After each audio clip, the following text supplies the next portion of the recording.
that feeling of being alone and suffering was crippling.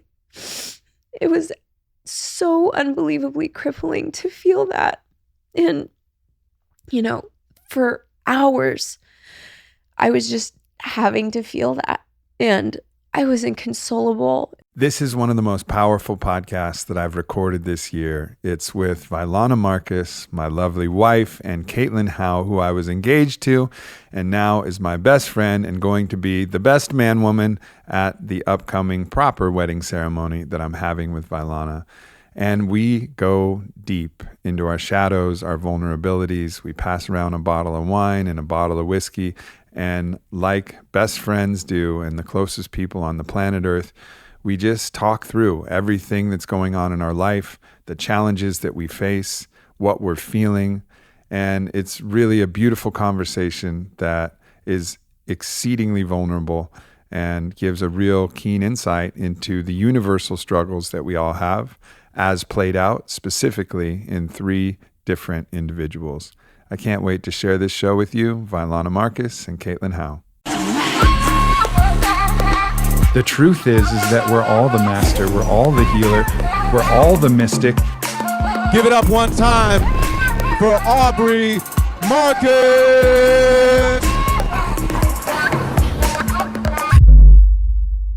Here we are with 2 of my favorite humans on the planet Earth, 2 humans who have loved me so much over their lifetimes, and I have loved them so much over their lifetimes. Caitlyn Howe. Hello. For those of you who don't know, she's currently my best friend, my coach at Fit for Service, also the best man person, woman person, my best man. I don't know. Right. I don't know how else you say it, how you say it. I'm your best man, man. Yeah. I'm cool with taking on the title of best man. I don't think I'll get many opportunities in my life to step into those shoes. You're going to fly as hell in a tuxedo. I am. And I can't wait. But what's really powerful about that is that we were going to get married at some point. Yeah. I proposed to you, and we were looking at wedding venues in Ireland and Scotland and flying owls and thinking about having Sonny, our boy Skrillex, come out and rock the house at a castle in Scotland. It would have been dope. But the world and our life has steered us to be just the greatest soul allies from now until forever. That's right. Yeah, the universe had different plans for our chart, and I'm so thankful that it did, because we have just expanded into touching more lives and having more love and knowing each other in a new way that serves the world, I think, perfectly. And it's been an epic ride. Epic fucking ride. Wow. And of course, I'm here with my goddess, my wife, my queen, Vylana. Hello. Everything gets musical when you say Vylana. It's like the different synths come in, and it's like, Vylana. And as you might see if you're watching this, and if you're not watching this, we got a little Oban 14, which is my favorite scotch on the table. We got a little Camus, which is Vylana's current favorite wine on the table. And it's a Wednesday night, and we're going to have a few drinks, and we're going to talk about some matters that are close to the heart. Yeah. Some things that we've all dealt with, some things that we're currently dealing with. And one of the things that's come up is we recently watched a screening of my new documentary, Awake in the Darkness. And in that documentary, we talk about reclaiming, I talk about, it's just me in the darkness, but I talk about reclaiming Chris Marcus. And that was a theme and a thread that wove through the darkness, was that there was some part of my former self that was exiled.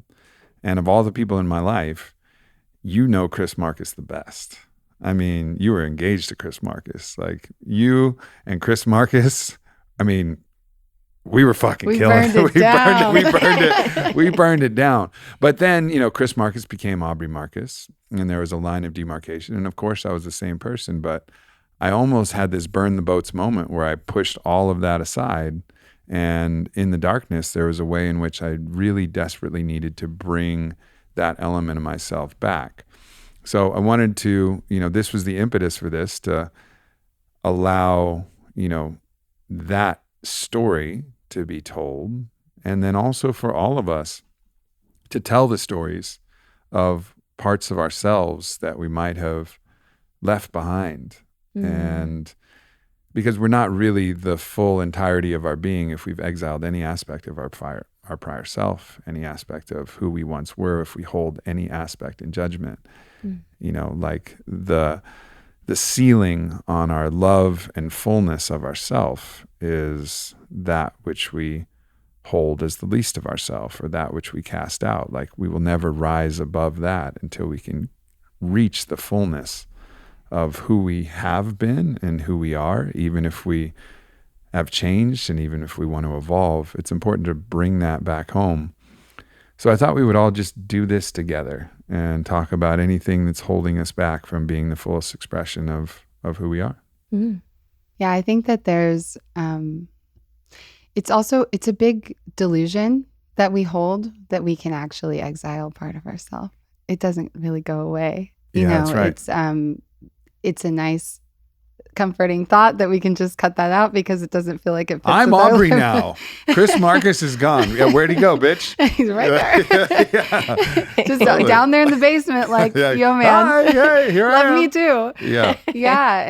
And I think, for my journey, it's been a lot, for anyone who does follow me, I share pretty openly about my shadow experiences, and it has been a journey of recognizing all of the parts of myself that I have cast out at some point because I felt like they couldn't be loved, or I didn't love them. I really had this, I think a lot of us have this, but this outsourced desire to be accepted and be validated in love through what people, dictate or insinuate is acceptable and appropriate. And there's a lot of depth to me, and a lot of fire, and a lot of passion, and a lot of humanness. And, I think realizing that all of those parts of me that I was trying not to be, some of them are very powerful, actually. And some of them have big gifts to share with the world too. And I've been noticing on my journey that they don't go away. They create a sense of fracturing in yourself that you can't quite pinpoint because you think you've overcome them. And the reclamation process is really excruciating sometimes, but very, very,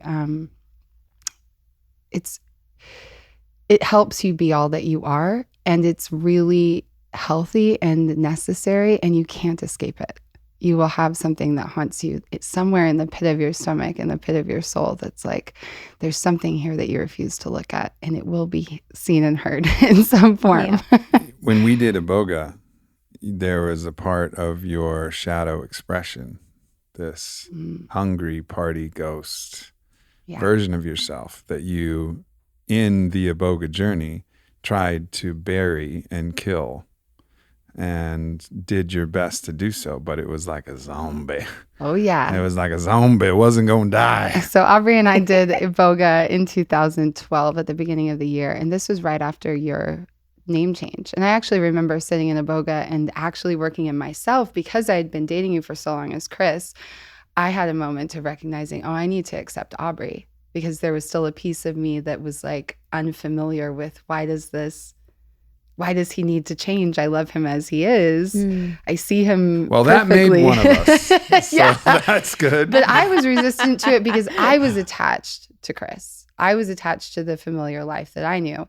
And my attachments to my familiar life and the way that I want to see myself and, feel comfortable in the world have been a real stronghold in me being able to transcend and embody more of myself over the years. But I have, historically, particularly at that time, I never call her a demon now, but we had a joke that it was the demon because I have, I operate in extremes, and I had a mode that was just like, we called it the black eyes, but I would get into, there's almost like this Dionysian hunger that's just like more, and that was so. It's pretty much the season of True Blood where our boy Makad was in there as the character Eggs, and there was I don't know what her goddess name was. It was Marianne. Yeah, the Maenad or whatever. The Maenad. Yeah, and she would give them all the black eyes. Yeah, and they'd all be humping and drinking and that was violent. literally Caitlyn. Caitlyn could create that. I was an but orchestrator. sometimes she would be sipping her own brew. Often. not just curating I was the just the Maenad best, still holding the space. My medicine woman powers have shifted since then, but yeah, I was holding space for for debauchery. And I was doing it. You did it fucking so good. And I didn't see that level of you, but your ability to hold space for people's total freedom and chaos and whatever kind of expression that they feel like, like tight or contained, like you bring them out of it. Yeah. And I think so this is where this integration and reclaiming is so important, because that is a superpower of mine. It is. But it's like, how are you using it? And why are you using it? And what is it preventing you from doing in the ways that you're using it? How can you alchemize that into something that is actually utilizing your superpower and helping the world, but isn't causing damage to yourself? So my modalities at that time were, get myself to a point of such uninhibitedness that I was sacrificing my own well-being to have the experience of orchestrating everyone else's ecstasy and joy and liberation. And I knew that there was magic and medicine in that for the people that I was cheering on. And there was, like, I saw so many people just break through their shell, and they appreciated me offering that invitation to them. So there was this exchange that felt really good for me. And but the guilt and the shame that came on the other end of knowing that I was harming myself at certain points and getting in my own way of really actualizing things that were deeply important to me, or even being on purpose on a soul level at all, because this was, over 10 years ago. So I didn't have the same framework that I do now. But it would seesaw back and forth between like, this feels like me, and then like, this can't be me because it's destructive and it hurts me and it gets in my way. So my mission with Iboga was, it's such a deep medicine, was to slay the demon. Do you think that there's something erotic about harming yourself? This is something that's like, it's an interesting thing, but there seems to be an eroticism about the desecration of self. Like as the divine ones, there's this erotic energy about destroying the flower of our consciousness, of ourself. And I think, well, all of us have tapped into that, feeling. Yeah, I could definitely, I don't want to. No, go. Yeah, please. That's something that, has come up in the deeper work that I've done, with you and this last year in Aya, is actually tuning into that very strange erotic kink that I've experienced in myself through the desecration of myself. Like, if this man has the most betrayal, lies the most, is manipulative, and then somehow it makes its way to make-up sex, it's like unreal. And I had a relationship that was on and off for 5 or 6 years that was so entirely driven by sex.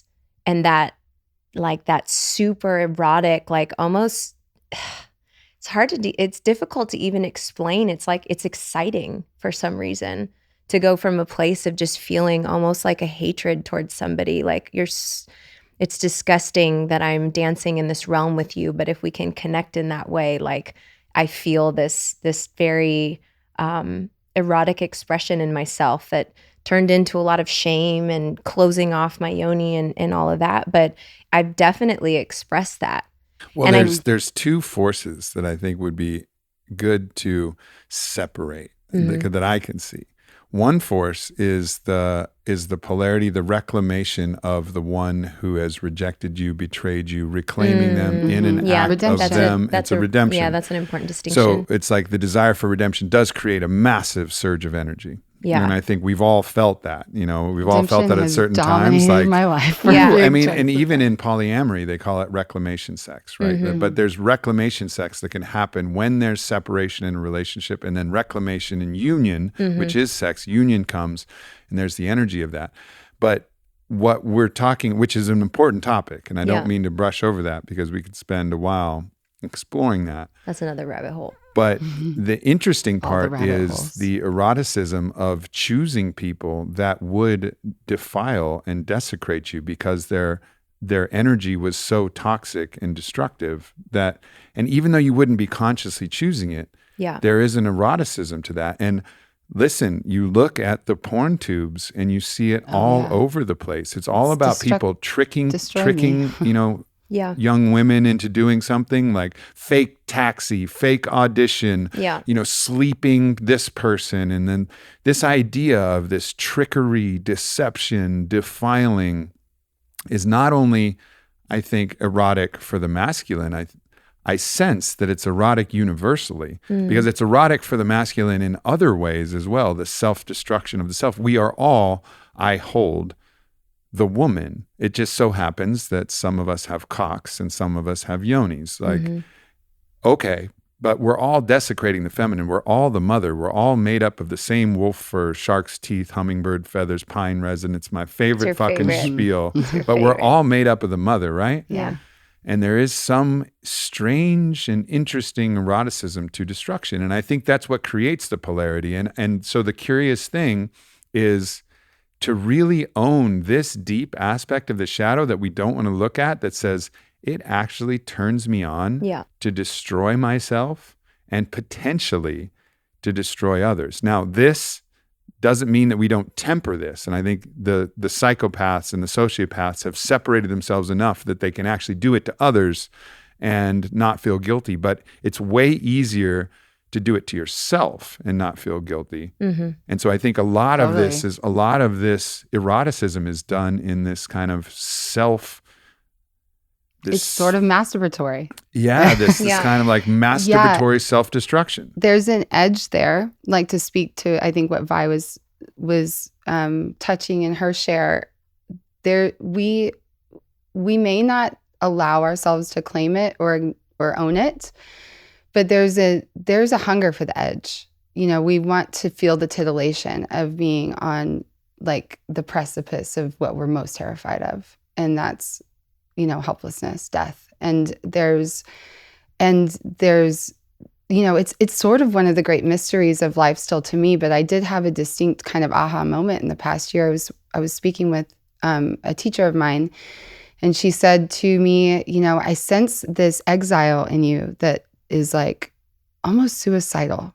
And my ego identity was like, no way. I fucking love life. I love life more than anybody. I love life the very most. Look at all this evidence. And then I really dropped into that. And I remembered as being like 13, I was very, very defiant.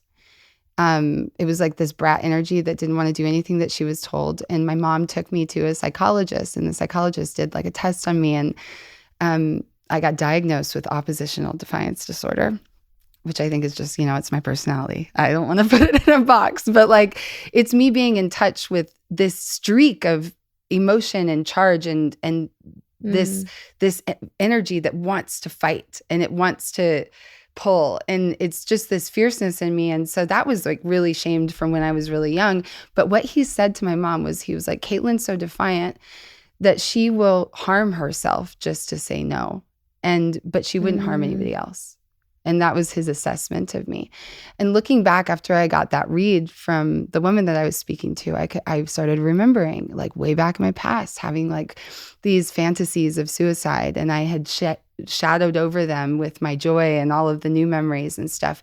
But there deep in my in my basement is this young girl who's just coming into her hormones and her emotions and her volatility and her spectrum of being, that felt like I'm really dark, and reacted to herself by claiming this persona and this identification with this love of life and joy and light and all this stuff. And so I've been dancing with this force in me that's destroy me, destroy myself, and oppose what I know is good for me.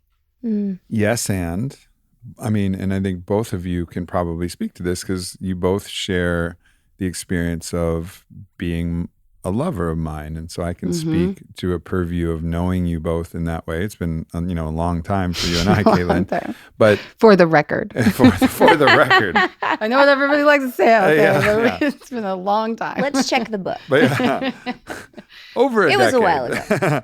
Yeah. So, but ultimately there's an interesting way that you can play that energy where you want that, but in the healthy expression in a relationship, there's a place where you allow yourself to be annihilated, but it's in a container of love and by someone who genuinely loves you and who would never actually hurt you and will hold you 100%, for however many days it takes, no matter whatever happens, and will fight to the death to protect you.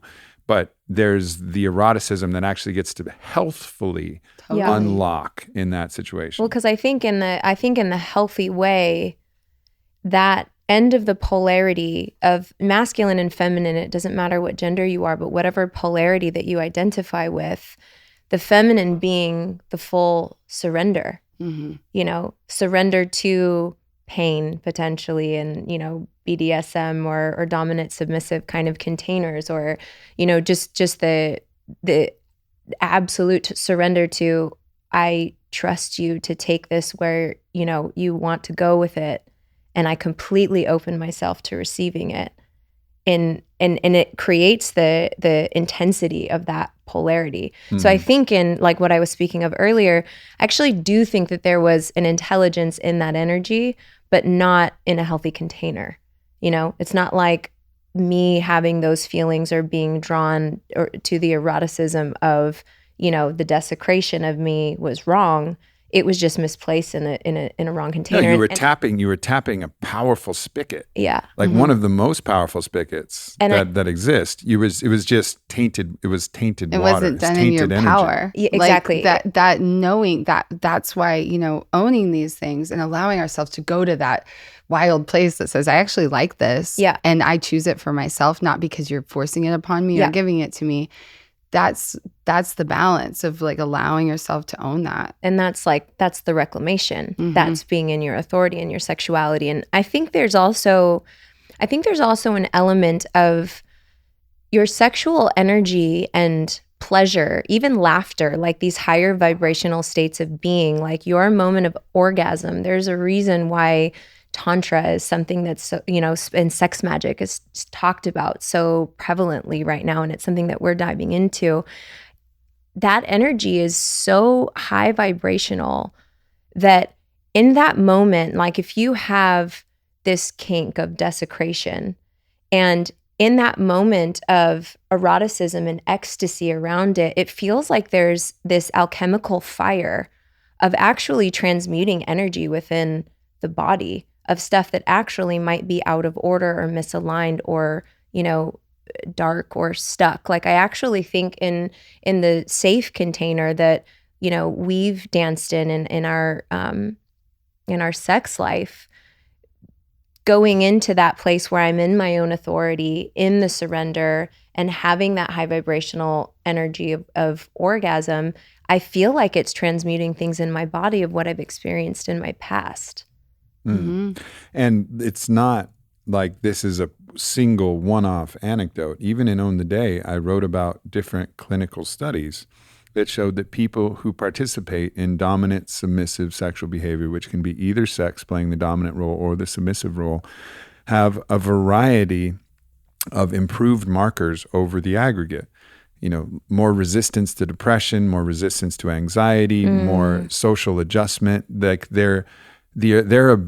it seems like it up-levels many of the psychological factors that we have because fuck, life is hard. Yeah. Like there's going to be certain points where you need to surrender and endure. And there's going to be certain points where you have a lot of power and you need to trust yourself not to abuse it. And if you either way, this is the playground, but you have to be careful that it's a playground and it's not a place where you make a fucking mess. Yeah. Yeah. And if you can like practice that, like for me to, I can use an example of, me and my full surrender. Like when I walk into ayahuasca and I had the most difficult ceremony of my entire life, like 2 months ago, my level of surrender to the challenge, the suffering, the intensity of it, like I'm there for it because I think it's something that I practice. I practice it a lot through life, but I've also practiced it really safely in our container. Well, so cat's out of the bag now. Yeah. Might as well tell the story. We haven't told the story yet, but here we are. I'm drinking whiskey. It's starting to make me feel flush. Might as well go into it. Wine? Yeah. Cheers, guys. Love Cheers. you. So, going into this last ayahuasca ceremony, I was having a lot of stuff arise the months leading up to it of recognizing how much I don't trust life, essentially. And it was becoming a really big barrier in our partnership where, situations would happen and, Aubrey has been nothing but absolutely, honoring and honest and reverent and the absolute opposite of what any of my life experience has been. You've really just held our sacred union in its utmost integrity and shown up the greatest you possibly could. And still, the programs of what I've been through in life were so deeply stuck in my nervous system. When a situation would arise where you did nothing, I could feel in my body how much I didn't trust because I would automatically go to the worst case scenario. I wouldn't look at you as who you've been to me, how you treat me, how you serve me, how you see me, and be like, okay, I trust you. It was like my mind automatically goes to the worst case scenario. And that was a pretty consistent theme leading up to this ceremony, which I remember there was one particular moment where you expressed that, I don't trust life. And I was like, babe. I said, I don't trust love. You don't trust love. And I said, well, if you don't trust love, you don't trust me. And it was like a really key moment where you were like, oh shit. Yeah. Like, that's right. And I was like, that really hurts. Yeah. It really hurts that you don't trust me because there's never been a moment, even before we were together, where I've even slightly put spin on the cue ball of my truth and integrity with you. And to not be trusted was a deep challenge for me. And I don't even think at that point you realized that your global mistrust of the masculine and your global mistrust of love was being projected onto me specifically. Yeah. I mean, it developed in that way where I would recognize in those instances that I was painting everyone else's face onto you in the reaction that my body would have. And I didn't consciously feel like I don't trust you. It's like when I could really center myself and drop into my heart and breathe for a moment, my knowing is like, I know I trust you. I don't have like a doubt in my mind, but my body was having this totally opposite signal that's like, alarm, alarm, alarm. You know where this is going. That looks a little bit too uncomfortable for me, or like, you know what it's like when, this girl does this or that happens or whatever. And it just started, it started to become like a pressure cooker. And for those of you who think Vi's being exaggerative, she literally had 2 birthdays where she found out her partner, who she thought was monogamous, had impregnated another woman on the side. Like, it's not like there's been a mild amount of mistrust. I mean, literally every person you've been with, there's been a deeply challenging betrayal that has happened at some point or another. And I mean, and with the feminine too, Yeah. So it wasn't like it was only, that's why I said, I can't trust love. It's like, I believe in love. I feel it. I experience it. I see it. I give it. I receive it. But I don't trust it to keep me safe because I've done it all my life and it's never shown me that I could. And you want it so bad. And I wanted it so bad. And God, thank you, wine. That's why we brought this. I wanted it so bad. And with you, it was so difficult because it's like, it's right here, but my body just hadn't caught up yet, and we would talk through it and we would get to a great place and we would move through it beautifully. And my knowing was like, I trust this. And my body just still hadn't caught up yet. So I knew going into this ayahuasca journey that I was facing something massive. And I won't get into too much of the details because I don't want to hijack the whole podcast, but hijack away. Going into my second ceremony, I mean, we had the first ceremony and it felt like it didn't fully start until the ceremony ended. Well, and we have to also share that as ayahuasca does, the ceremony started to bring things to the surface. Oh, for sure. And this is all the way summer. ayahuasca works. As soon as, for anybody listening who wants to do an ayahuasca journey, for those who already have, we all know that the moment you say yes, and it's not just saying yes, but knowing that you're actually going to do it, the ceremony starts. You're committed. And as you get closer, the things that need to be worked on will come to the surface and show themselves. And what was happening that week was a deep, deep challenge, a real death portal for us, because I couldn't take a step without that step being doubted. And there was projections and fantasies and ideas of my intentions and other people who were in our group's intentions and all of these things that ultimately were just coming up and boiling and bubbling and boiling and bubbling until it got to the point where I was frozen in a prison where I couldn't do anything without being second guessed. And you couldn't exist without being put back into a past timeline where you'd been betrayed. Yeah. And this was leading up to the second ceremony, a ceremony in which we couldn't even look at each other, or even I went to your mat to say, like, have a great journey, sweetheart. And you couldn't even, lift your eyes to meet mine. Yeah. And we fucking love each other. Yeah. That's how deep it was going into this ceremony. Yeah. And I felt that entire day leading up to it, I didn't want to be around anybody. I didn't want love from anybody. Like, all I wanted was to just be alone. Like, I couldn't want less to be around anybody. And I felt very, very deeply depressed. And it was touching a level of depression that I felt a lot in life. So for it to be so alive again was crushing. And so we go into ceremony, and as he said, like, multiple people, at least 5 people, came up to my mat to wish me a good ceremony. And I remember just grabbing my journal, and I started writing in my journal. And what I was writing was, I wish I could shrink and become invisible because I can't stand one more person trying to come over here and like connect with me and give me love, because like I just can't receive it right now. And I remember Parker came up to me, who is the sweetest person on planet Earth, and he wished me a good ceremony. And I felt like such an asshole because I just couldn't muster up the love to like give him a tiny smirk or like anything. I just looked up and like did as best as I could to send him anything. And yeah, a brief interlude. One of our other sisters, we were in here, I had a meeting with Parker here today, and as a brief interlude, Parker's super experienced. He took over helping to run Spirit Quest after Don Howard's passing, and he's been around ayahuasca and Wachuma medicine spaces for a long time. One of our sisters was having a really brutal time after ceremony 1, and he came up to her and is loving, impeccable. He's like a pure being. He's impeccable. the purest as they come. So pure. He's a pure being. He comes up and he says, I know this is hard, and I know it feels like you're not going to make it through this, but I can tell you that in 2 days from now, you'll be back here and you'll be looking forward to drinking another one.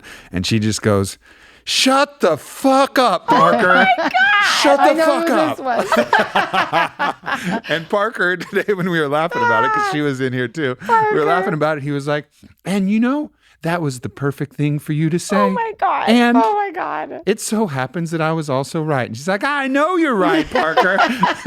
And he was like, but yes, it was the right thing for you to say. Yeah. It's like fucking sneering at, I don't even know. He's just an angel. But anyway, so we go into ceremony, and I went to drink, and this was with El Dragon, if any of you have heard the podcast. And I walk up there, and he looks up at me, and he could tell I was really off, and he asked me what was wrong. And I told him I feel really depressed, and started crying before I even drank. I was crying during the yoga by myself, and he gave me a cup, and he said, we'll drop into this. And I trusted that. And as soon as the medicine touched my lips, a little bit of my armor came off, and I was less like, don't look at me, don't breathe in my direction. Like, I settled a little bit.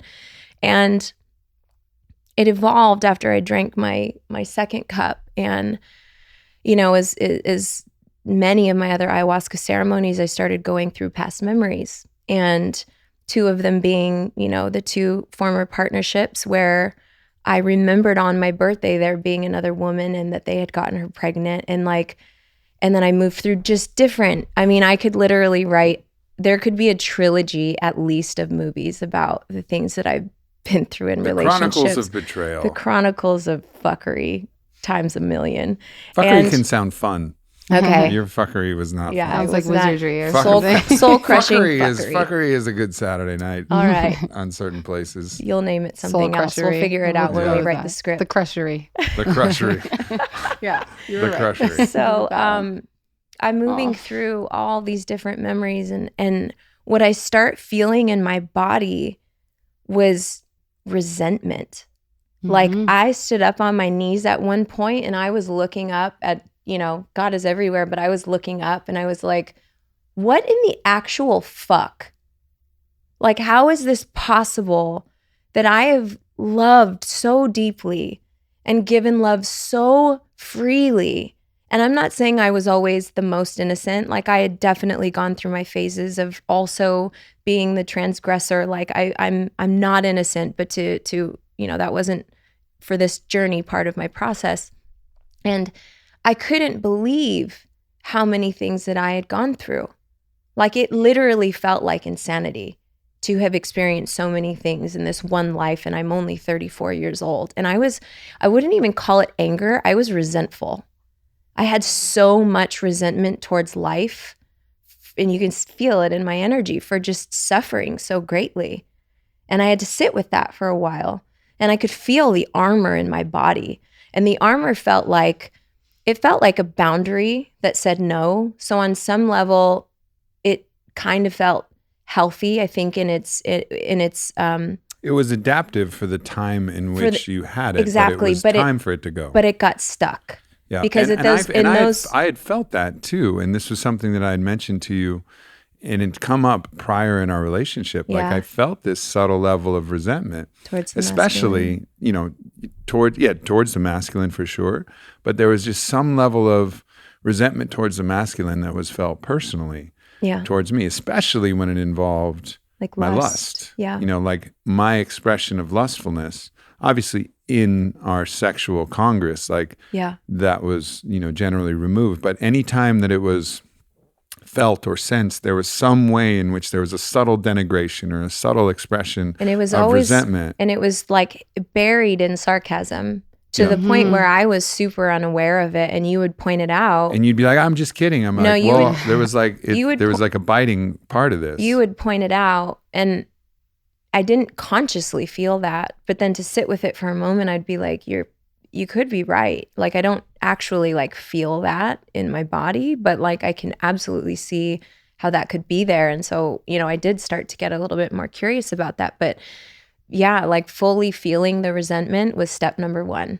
And that resentment was the most, I mean, like, I don't even, impenetrable armor. Like, there was nothing getting through that. And it's wild to know at this point that I was so out of touch with that. Like, I've processed a lot of anger. I've processed rage. I've processed grief. I've processed all kinds of emotions. Resentment was not one that I ever felt like I connected with. Like I didn't even understand how people could feel so resentful.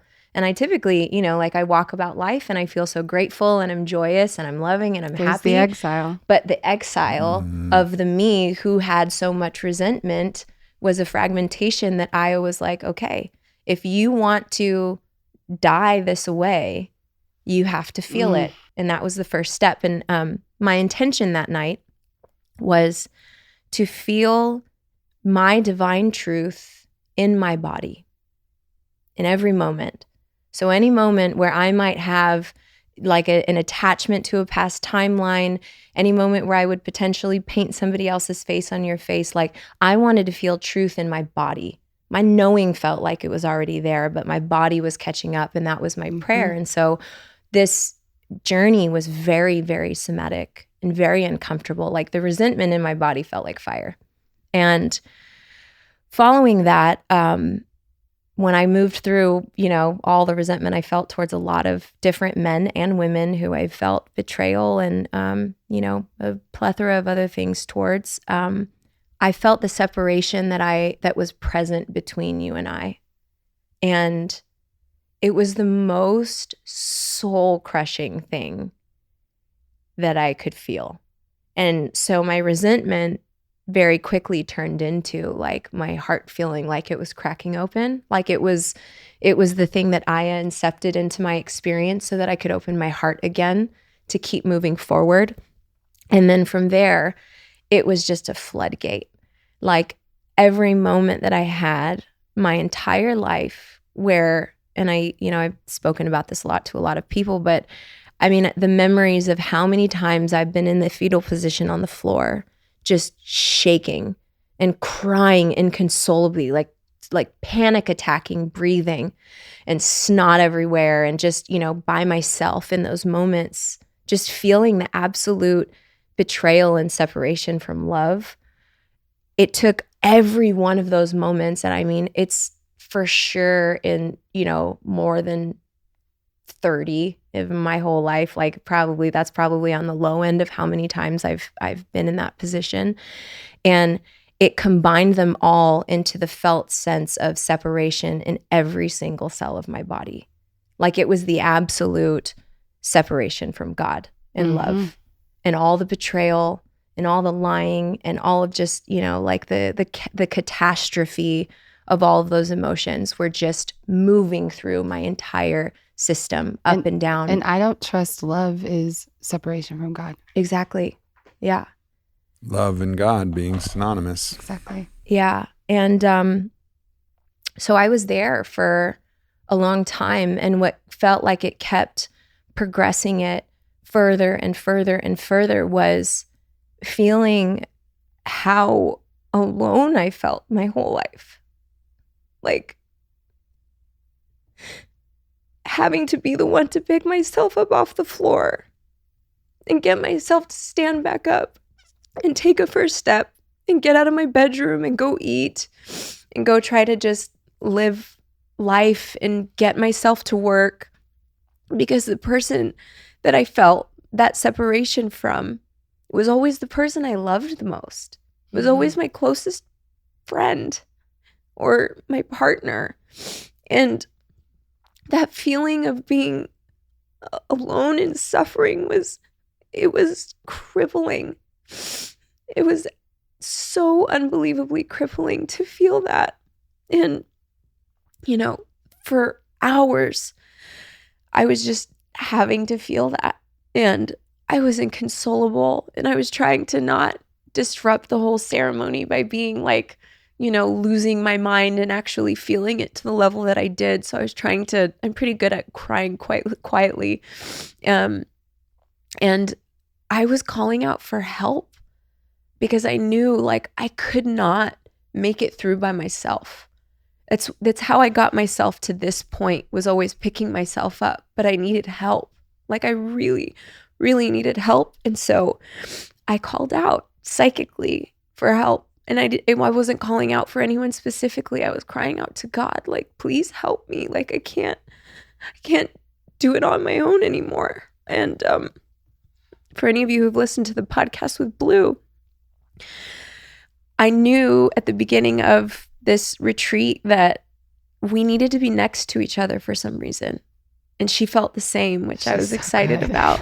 And Aya had been telling her for, she said 15 minutes or something like that to go over to my mat. And she said she was kind of reckoning with the medicine, like she's in her own space. I'm not going to impose on her journey. And, and finally Aya was just like, go to Vylana.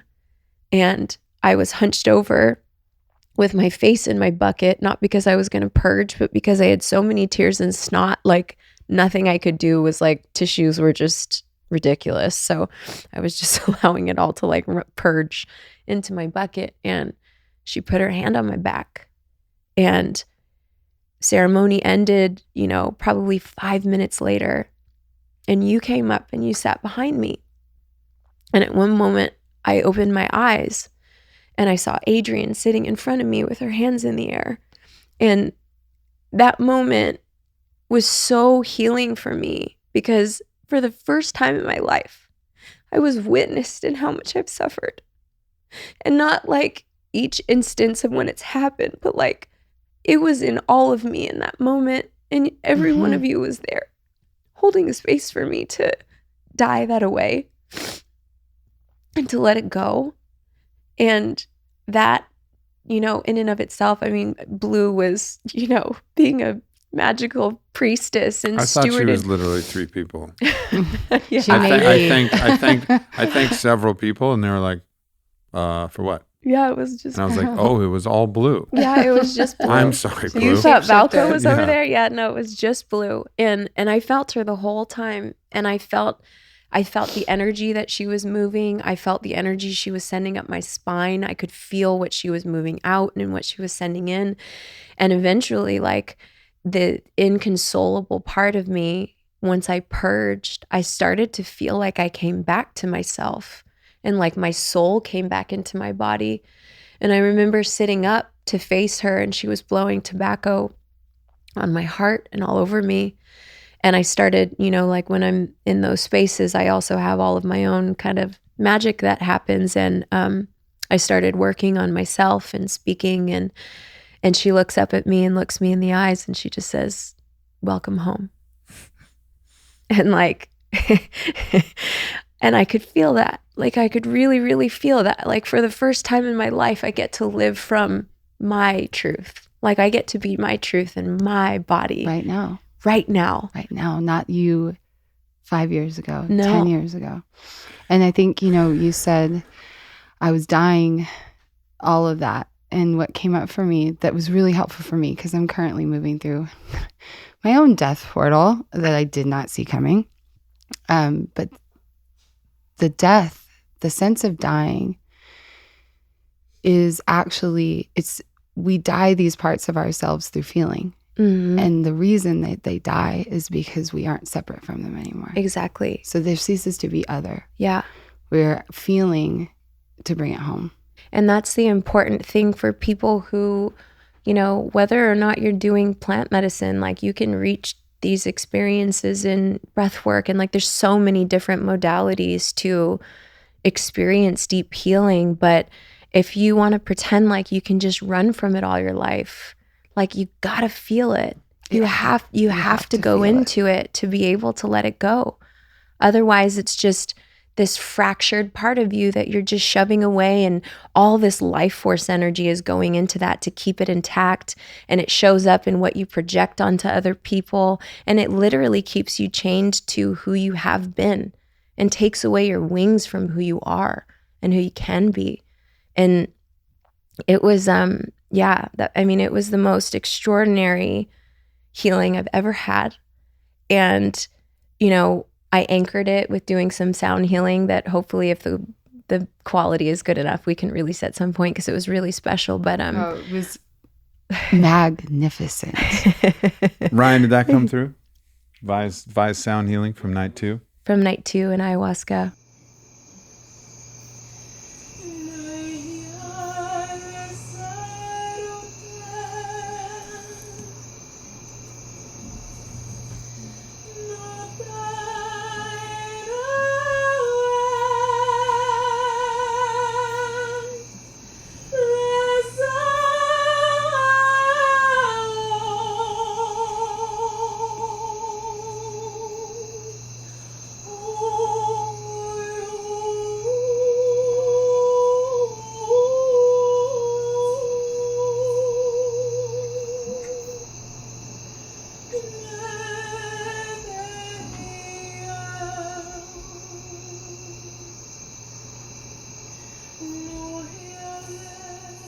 But I want to say that one of the very important things here, first of all, that was the most gangster thing I've ever heard a medicine person ever say, was that moment when Blue just said, "Welcome home." Yeah. It's like, God damn. Yeah.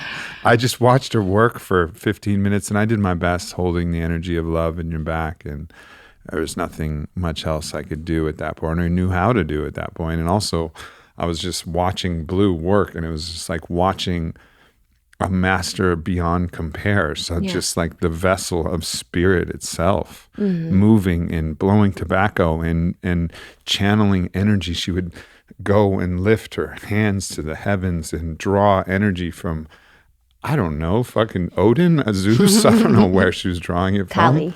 Wherever. And like to watch her do that. And then, but the moment you were back, she just says, "Welcome home." And it was like so beautiful. But the thing that I think really impressed upon me and has actually helped me re-understand a deep calling to write a different type of book is a book about the deep fundamental desires and needs of a human being. And the first one of these 5 essential needs that I've identified is to be known and to be seen. Yeah.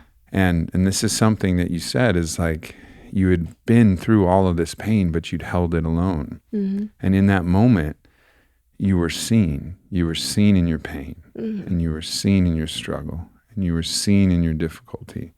And when that happens, you're no longer alone. We're not meant to do this alone. Yeah. We're not supposed to do this alone, but everything that has been organized in our society and in the way that we live outside of the tribal context, with all of these separations and these avatars and these ways in which we put on a partial face of our truth, and we say, yeah, I'm all right, I'm doing, and then in the privacy of our own heart, we're suffering and we're struggling. Yeah. The Robin Williams of our own psyche, of just suffering quietly alone and not letting anybody really see it. Like there's this deep part of the healing process is to be seen. That's one of the beauties of getting to such a place of desperation in your pain where you have nowhere else to turn except to look up to the sky or reach out and say, "Help me.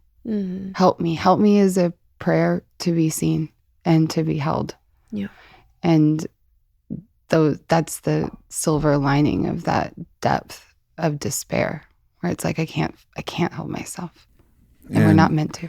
And I think people who've had, there's a lot of challenges with capital R religion, but there's also a beauty that there's people who are religious who can speak to Jesus and feel like Jesus knows them and Jesus sees them, and they can have that connection with that expression and their idea, their construct of God personified as, a guy who died on the cross with long hair. And I obviously have a very beautiful relationship with the Christ energy. And I think that's a powerful way to do it. And if you have that access so that God or Jesus can see you and can know you, then that's beautiful. You have to be mindful that if that God that you're projecting is a God of judgment, then you're going to have shame, and then you're going to be afraid to show even God What needs to be seen. What needs to be seen. And this is why it's so important to understand Jesus, or understand God as the one who loves you with no record of wrong, that forgives you without you ever having to ask for forgiveness, because that God has never even noticed any wrong, has never flinched, never even seen a wrong. And this is the mystical wisdom of Ted Dekker as he interprets and reads like the real mystical text of the Christ and of like the Gnostic truth behind all of this. And this is important. But you can find this not only in the divine, but you can find it in people. And this is what we've been doing in Fit for Service. It's one of the reasons why it's been so powerful for the last 3 years, is that we've been helping create containers where people can share this not only with the divine, which we all have a troubled relationship with to some degree because of what we've learned and what we've projected from our own understanding of society and our own parents onto our gods. But to find that in other people is also so powerful, because we are all divine expressions of the one. And so to have that expressed in form is also like, oh man. Yeah. One of the most helpful practices I ever did was at my very first ecstatic dance I did with you. And at the end, it was holotropic. It was the perinatal matrices. Thank you. But from Stan Groff, who also created holotropic breathwork. That's where my head was at. But yes, in that process, you go back into the womb, you die, in a sense. And in the death period of that experience, I allowed myself to watch my life from a witness perspective. And I naturally took on this energy of like Divine Mother.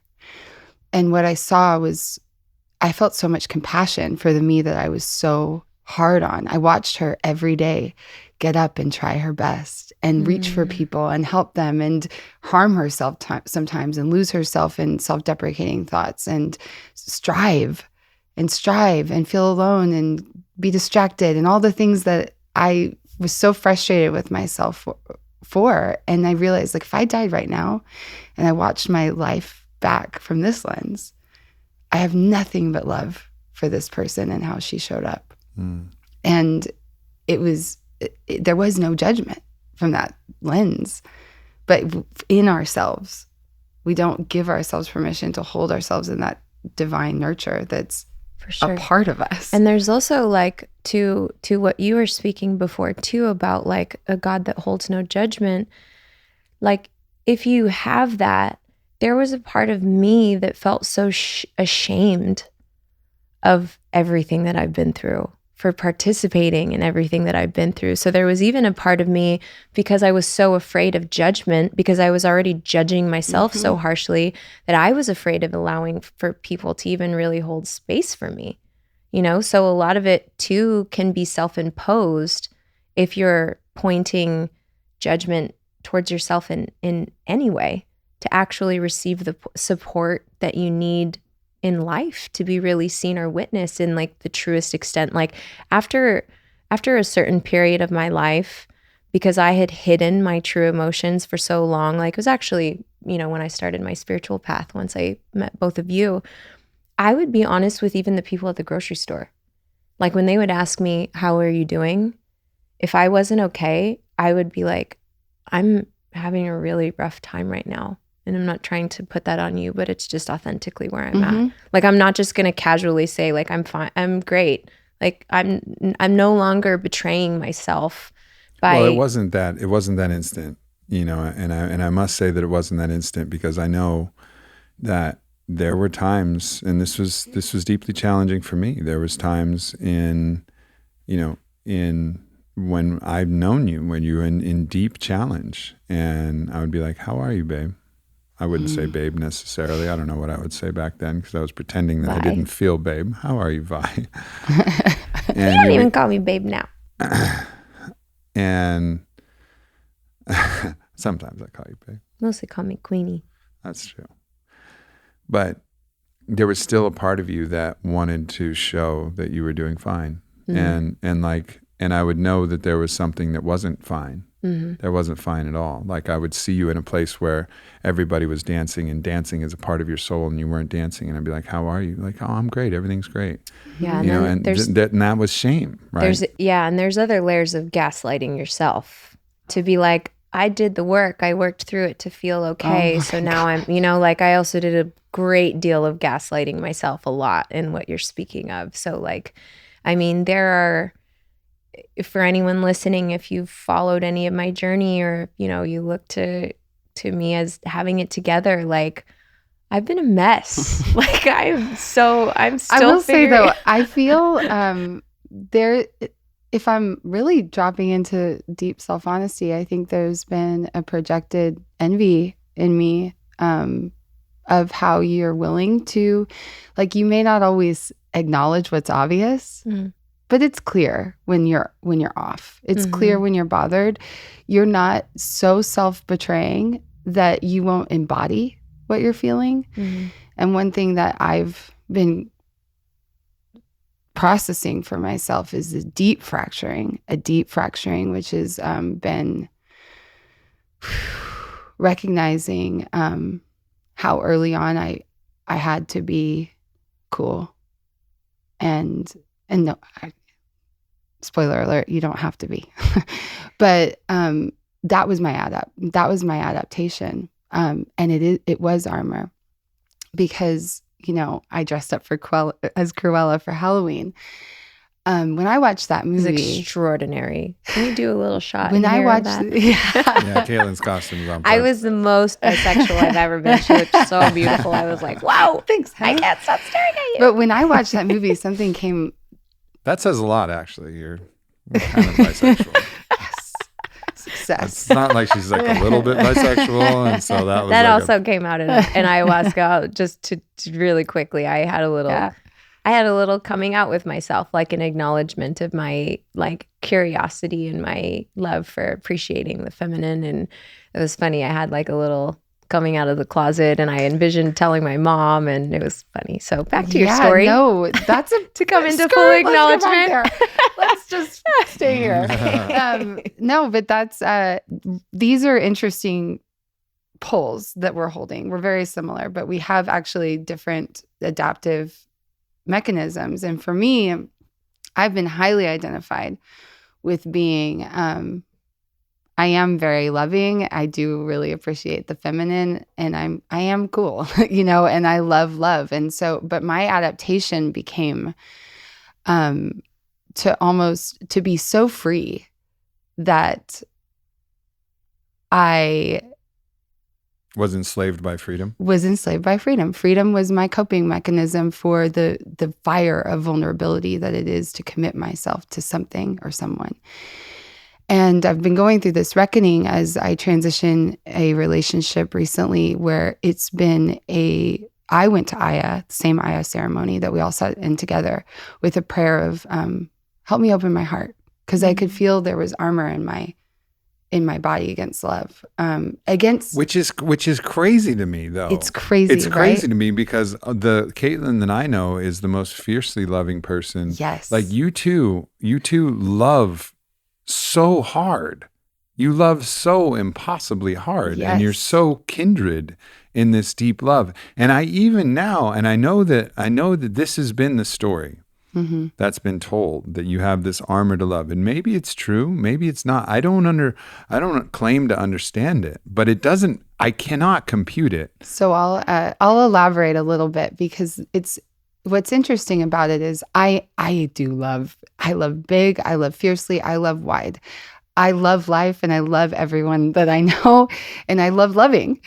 However, I noticed a shutdown in my body. So you mentioned a lot about what your body was holding, and a shutdown in my body with commitment. It was like anything that felt like this is going to take me away from loving the world.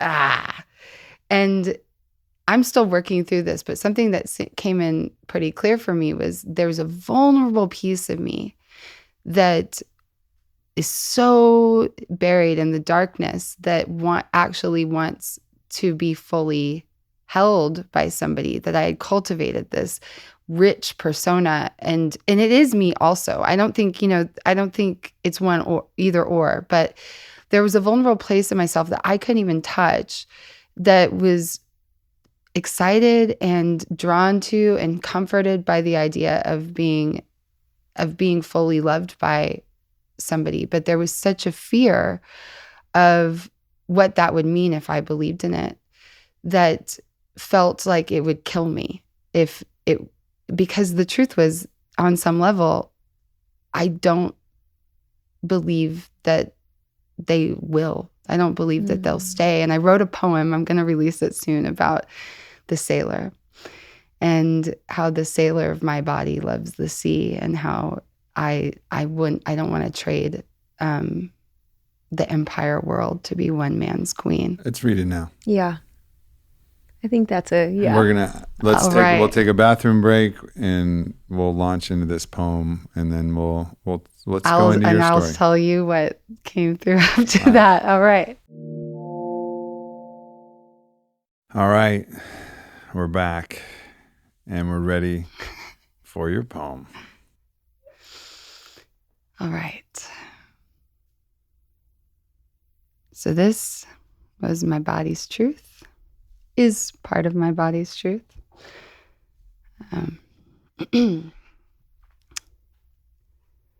Oh, how you are home to me. I am always at rest in your arms. Soft, sedate, and sweet you render me. You make me young and innocent again. But my body is a sailor, a pirate queen, savvy at sail on the stormy sea. She is wind-whipped and crass, with a devilish sparkle in her dark eyes. Hard and heavy she moves. Her hands wear time like diamond rings. She sings of lost lovers. She raves at the moon and rages over bottles of Caribbean wine. She is a force, a tornado of freedom. She's a natural at destruction, but in her nature, she spreads life around the way a bee carries pollen. Her restlessness is a mission that I no longer try to understand. But you are the shore upon which we land. Still, my pussy sings like a siren. She wants more to devour.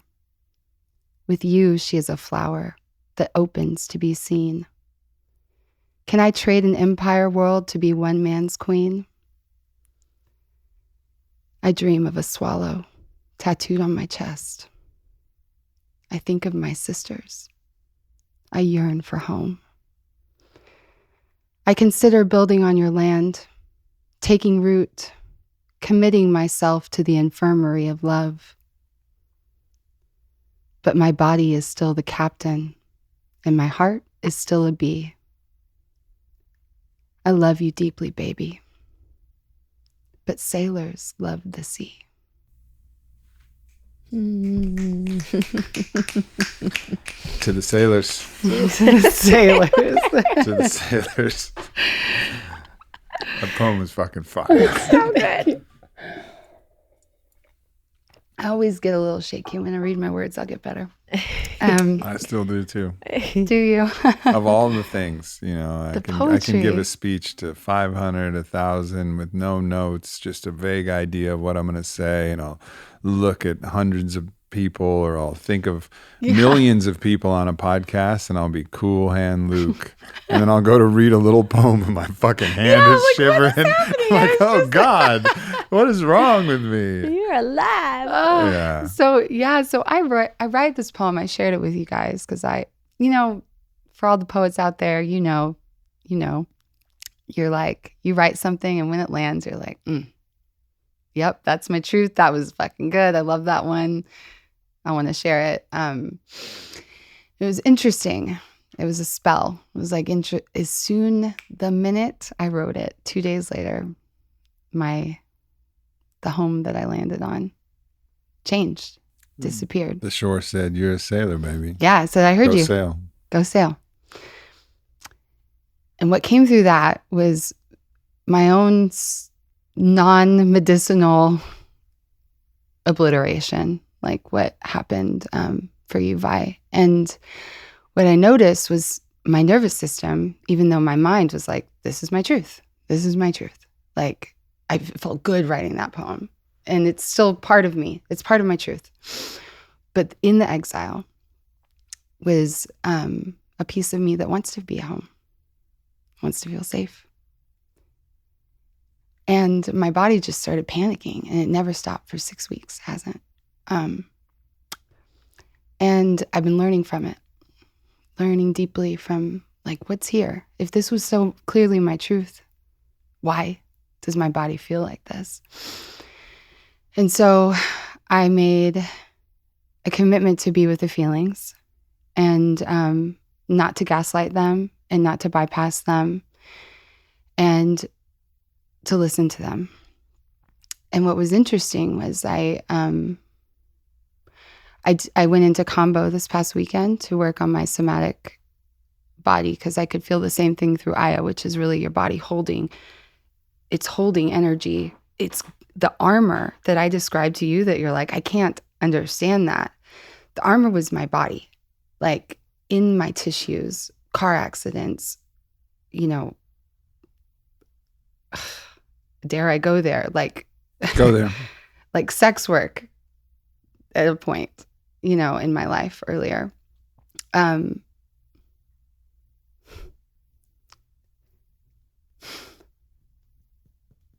So many times that I gave all of myself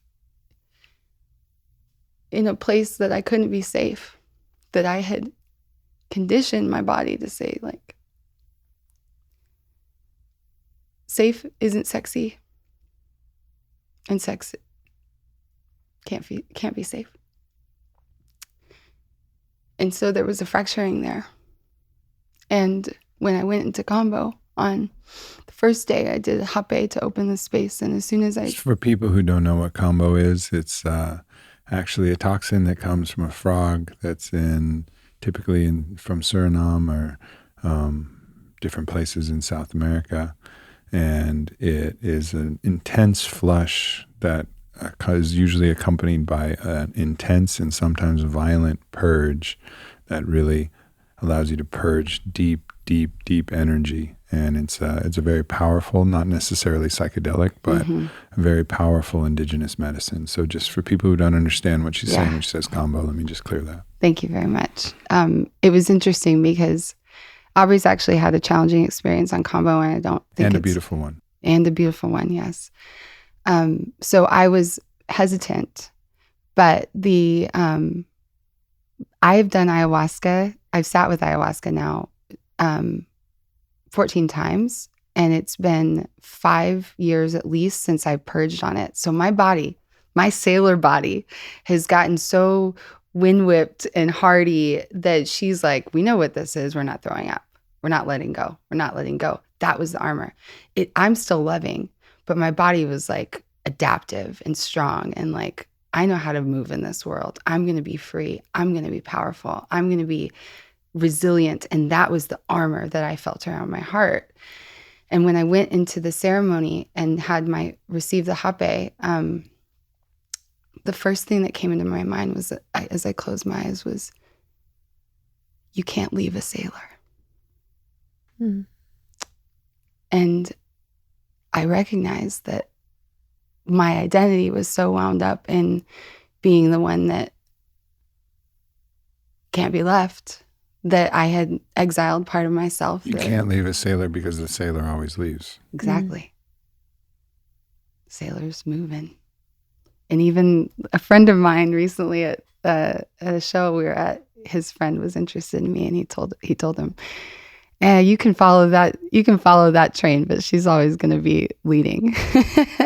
And that was my adaptation. So, but interestingly, to go back to like what the thread was I was so fractured from my truth that it was like, I was the cool girl that didn't even I found partnerships where there was no way, not even partnerships. It wasn't partnership. It was like, I gave all my love to something that couldn't commit to me to make myself more secure.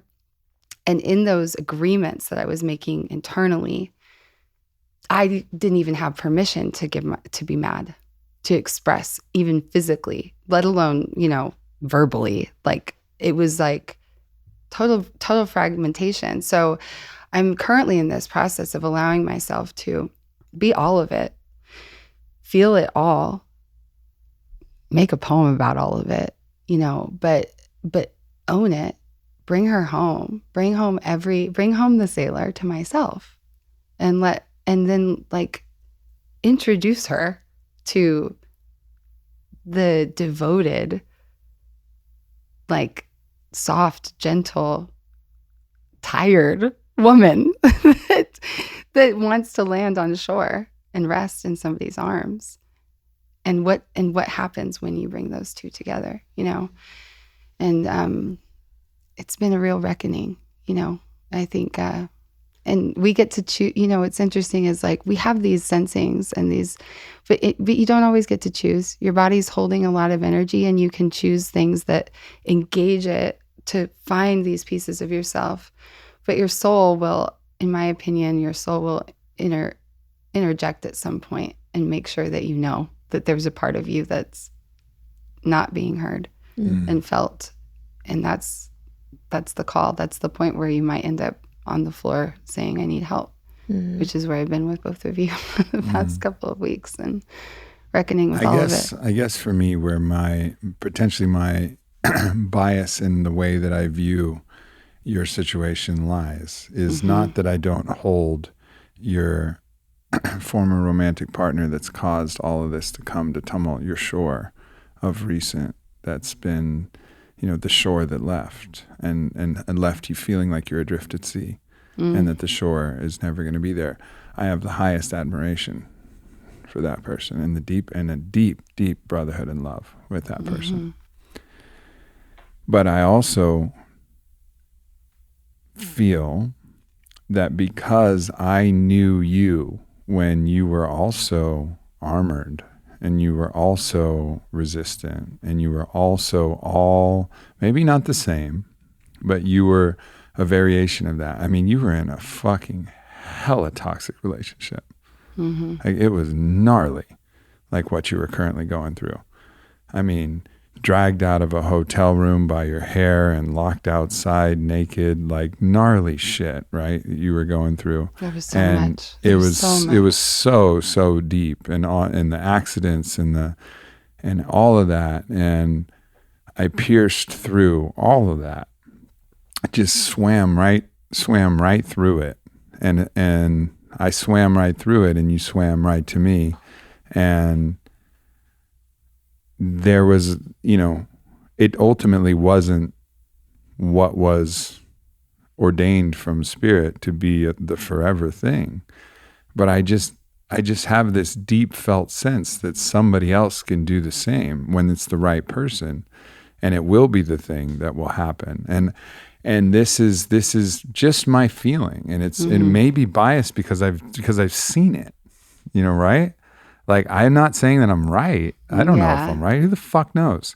But it's been a long 10 years. With a lot more shit. Sure. But totally, I hear that. But it's also the pattern. Right? But also the pattern has also been there, where like you've been in a bunch of shit and a bunch of toxicity, where you've only known a lot of pain and chaos and whatever, and someone just cut through all of that. And from the moment where your body said yes, it never said no again, from that moment. And I really believe that person is there for you.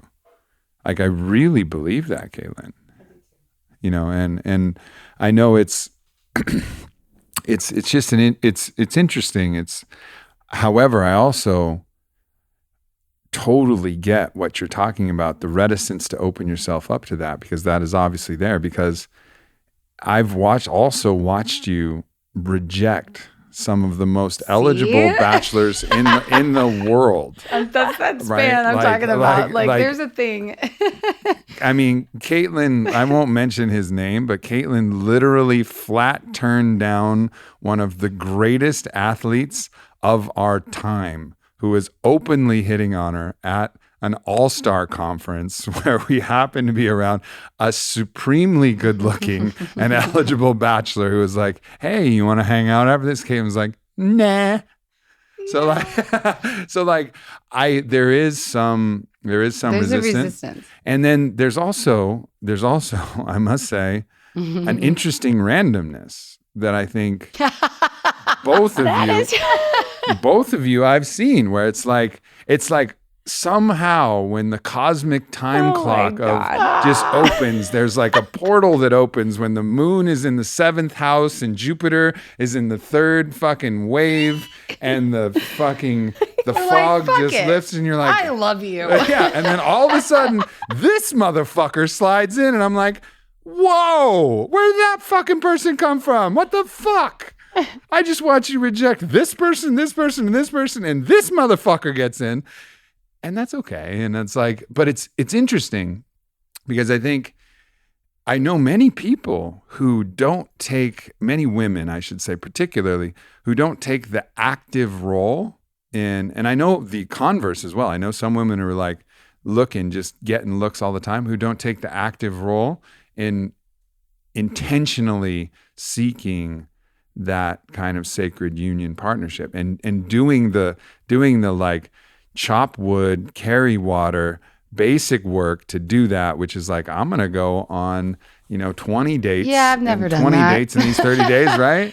And neither you as well. Not this kind of intentional, like I'm going to it's always like happenstance and circumstance. And then all of a sudden there's a nice act or a one moment of a good look and a little flush of the but with all of that, like, so to speak to some of those relationships, what we kind of touched on at the beginning of this is really there until you're intentional, until you are putting your prayer into the world with a clear map and a clear commitment to that, as Vi has done. And here we see the result of her dedication to her prayer. Until you do that, she gets all the credit for this one. That's right. Yeah, here we see her dedication. You showed up. You just walked in the room. There it was. All me praying You might have had a prayer yourself. Okay, Don't mind me just seeing her and falling in love at first sight and continuing to cultivate that with radical love the whole time. But nonetheless, carry on. There's a symbiosis here, but I never had that, because my mind was going like, basically, it was chasing redemption. There was a mechanism in me like that connected to what you shared at the beginning and the thread that you pulled from what she talked about with previous partners, which was the push and pull of my wound only being salved by finding somebody who said no or I can't, and trying to reclaim the experience of being chosen in an impossible situation. And it was only felt really like enticing to me. It wasn't conscious, but so until you get really clear in all of these experiences of loss and suffering and confusion and doing the right thing the wrong way, doing the wrong thing the right way, all the closed doors and dead ends and pain, they refine your prayer so you can get clear, and then you reach that point where you're ready to claim what is yours. And I think that's my process here, but it takes knowing the motives and the hidden desires in every corner of myself to get that really clear prayer. And so with that, I stand and face life with curiosity. Like, here's my prayer. Show me what is for me. I mean, you could say in some regards that this pattern of, you're almost redeeming your own defiance complex by finding the defiant. Holy shit, we just had a therapy session. by finding the defiance in another, and then redeeming your own defiance by having that defiance surrender. And then that could be something. However, there is the anomalous stretch in which, I mean, yes, there were moments where in certain levels of intoxication or whatever, you would be rather defiant and we'd have a fight or something like that. But remember the penguins? Never speak of that. Where's the red wine? One of our biggest fights was in the wee hours of the morning after a night of party, and Caitlyn had drank so much red wine that her mouth had turned black like the lips of the penguin from Batman. And she was yelling at me, and I was like, I couldn't help but think like, you look like the penguin. Like all blood she had been desanguinated. He not only thought it, he told me. It was not a private thought. He might have told me later when I would have been less reactive. I can't recall, but I don't know. I might have. yeah. Remember the I don't even know how we got here, but that definitely happened. But yeah, I mean, it is interesting and something to look at. All of these patterns, all the ways that we haven't reconciled all of the aspects of ourself. I think that's like a really kind of circling back to even where we began with talking about the Darkness documentary, and a lot of it really highlighting you calling back Chris Marcus into your being, and that being like a really big moment of what you were calling in that space. Yeah, I mean, that was something that I was not expecting to come through in the darkness. And the power of the darkness is that there's no escape. There is just no escape. Like, we can escape in an infinite number of ways. We can escape by simply averting our gaze. Imagine a time where you're bored and you just look at something. Imagine most of us who are listening might be too young for this, but imagine being in the bathroom before we had smartphones, reading shampoo bottles. Oh yeah. Glade bottles. All cereal boxes. Whatever the fuck, right? Like, it's like something. I was really into Lucky Charms and what are stories. we doing? We're escaping. We're escaping a process that's happening in our mind because we're uncomfortable with our mind. And in the darkness, and we're uncomfortable with discomfort. You ain't got shit. You can wiggle. Like, you can wiggle, you can breathe. You got no sound, you got no sight, you have nothing to do. So the things that need to come up, come up. And that's why, to me, it was the most powerful medicine I've ever done. And the documentary, when we watched that, we just had the premiere. When we watched that, it was one of, like, the most powerfully brutal experiences for me to rewatch that, because it was so deep and such a visceral experience of everything that I went through. But you start to learn where things are out of alignment, and there's no escape. There's literally no way out. And I think that's what's both terrifying and exciting about this, is like, what happens when there's no way out? What happens when you have no salve, no opportunity to do anything, no substances, no distractions, no food, no water, no sight, no sound, no song, no talk to a friend, no look at your phone, no watch TV, no go for a walk. You got nothing. You got wiggle. That's your option. And I used it a lot. I wiggled, but that's not that effective. I'll tell you that. It's like it's like the least attractive option for all of the ways to distract yourself. But that's what was so powerful about it. And what I'd recognized is that I'd been surrounded by the feminine in particular, who had loved me as close to unconditionally as I'd ever known. Now, I wasn't with you yet, Vi, so I didn't have this iteration of an unconditional devotional love, but I had my mom for my whole life, and my grandma. Man, they love me. They love me like it's unfathomable, the amount of love that and unconditional love that they've given me. I mean, a story that I've shared often is someone recently went to my mom and said, "Aren't you so proud of your son?" And she just looked at them dead in the eye and was like, "What do you mean?" Because he's successful now in his book and his podcast. I've always been proud of him from the fucking drop. Of course. Right? Like, that's the love that my mom's always had for me. And you had that love for me, Kate. I still do. You still do? There was this one night, like, when our relationship was still fairly new, and he poops with the door open, so there's lots of interesting conversations that come up in there, podcast. and I just was admiring him in the faces that he makes when he poops, because they're pretty consistent, and I was just laughing and just like sometimes. And just loving. It's like one eye. One eye closed and the tongue kind of sticking out, dropping out a little bit. But I was just admiring him, and I was like, have you ever been loved so much? Because I was just exploding and giggling and being my normal self. And he goes, Casey loved me like you do. Yeah. Yeah. And I realized that there was some part of me that never let that love in.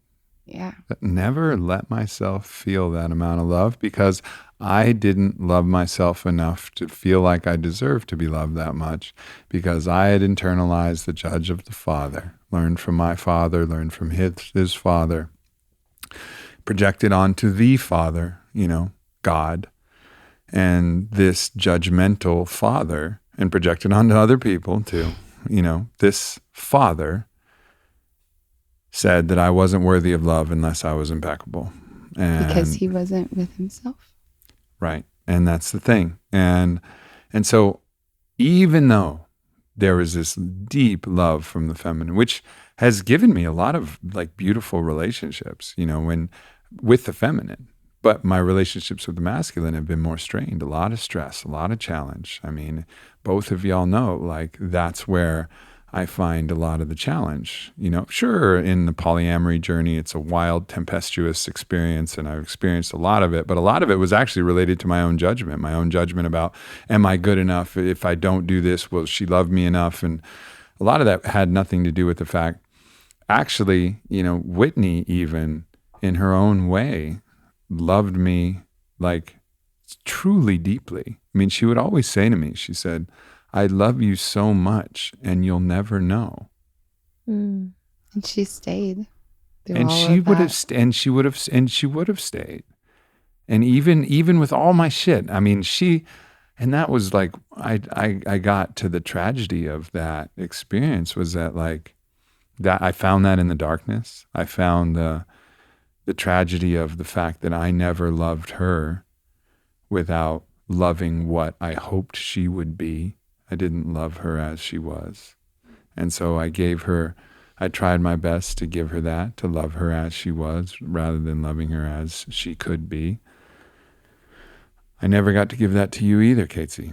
Like, I loved you a lot. I really did. But some part of me loved what you could be, and never got to fully love you as much as I could. And nobody has ever gotten that. And recently in a workshop with Mama Gina and Emily Fletcher and Luna May, I got to tap into where I was holding grief. And the grief was that these people that I still love, I love all of my partners. I love you guys. I love Whitney, and I love Stephanie, and I love Savannah, and I love all of the people that I loved, I still love, but they never got like the best of me in that way. And that was heartbreaking, and there was a deep grief with that. But the deepest cut of the grief was that I'd also never loved myself enough to receive the love that was available. Especially in the relationship with Whitney, where she said, I love you so much and you'll never know. And like, I don't even know if she even realized how true that was, because like, I wouldn't allow myself to feel it. Like, I wouldn't let that actually seep in. And this is the challenge now. And now I'm not like, and now I'm fucking perfect. Like, it's still, the work is ongoing, but that time in the darkness opened myself up to that, at least allowed me, for the brief time we had after that, before we got together, to love Whitney in that way. We weren't destined, just like you and I, Kate's, to spend the rest of our lives together. I know in every bone and every cell of my body that Vylana and I have been destined for this, but that doesn't mean that I would change any aspect of everything, because everything has been perfect, and I love all of the loves I've had. But I know that my way forward is to really let all of that love, like, let it all land. Let the love of my mom, let your love, let all of that love come in. And one of the things that I've found is the key to that is also really being safe to be seen, and that means being seen in my lust, because some part of me is a sailor, you know. Oh, you got a sailor in there. Maybe even a pirate. He's riding up on the, what's that thing called? I wrote a poem about you and we dated about the pirate. I'll have to pull that out of the archives. You're like Lieutenant Dan up in the I could feel that. With the wind and rain blowing. At the time. He was a pirate. And back then you were very much, to speak to Chris Marcus was a pirate. He wore rings on his hands like time, not time on his hands like rings, but like he was flashy, and he had the hunger of the wolf in him, and he was always all that you are. Yeah. But he didn't see it. Yeah. And you had to show yourself, I'm ready to give myself permission to see it. And that was that line of demarcation. And Chris Marcus was desperately trying to prove that he was a man, prove that he was a man, and prove that he was worthy of love, and prove that a woman would love him, you know, and he never felt like he could live up to that. And now I'm in the place where it's like, all right, you know, I'm with an absolute goddess, and I love you so much, baby. And it's my from here forward, life's work to allow myself to feel every bit of the infinite love that you have to offer. And you, Kate, you know, I mean, and my mom and everybody, and the masculine too, which has been an aspect that I've had to do a lot of work to repair, to feel the love of my brothers and the love of the world and the love of God and the love of capital M Mother, and really feel the love. We have a bias, a preference bias for how we want to experience our love. And the ego thrashes against receiving the other forms of it. But when we zoom out and allow ourselves to pay attention to what's actually happening, love is pouring in constantly in wild abundance. And that's something I can't deny in my life, as much as I've found myself on the floor shaking and crying recently because I lost love. Well, no, I didn't. It feels that way to my nervous system. It feels that way to my story, but I'm sitting right here with love. There's love singing to me in every experience that I have every single day. I can't deny how much the divine is holding me. Actually, I can. I do that almost every day. But but when we pay attention and we allow ourselves to receive what's there, the whole script flips. And that seems like the common thread in each one of our stories is the ability to give immense amounts of love, but how deeply have we truly been able to receive it? And I feel like there's a lot of people listening to this that could really resonate to that. Yeah, I think probably every human being, you know, that cap upon which we refuse to look at ourselves and deem ourselves unworthy and cast away those parts. That's the limitation to what we'll receive. That's the devil, baby. That's the demon. That's the demon that must be slayed. That's the only thing. It's just the delusion, you know. And this was something that Maestro Hamilton, who trained under Maestro Alberto, you know, really ingrained in me. That is the demon, the devil, whatever you want to say. It's just delusion. It's just the pretending that we're separate from love. It's pretending that we're unworthy, using the mechanism of judgment to create the reality in which we aren't worthy of love, and then projecting that. The greatest trick of the demon or the devil, the greatest trick is to project that aspect onto God, so that we end up worshiping the devil, calling it God. And this is the story of humanity. The great wound of separation. The great wound of separation caused from judgment.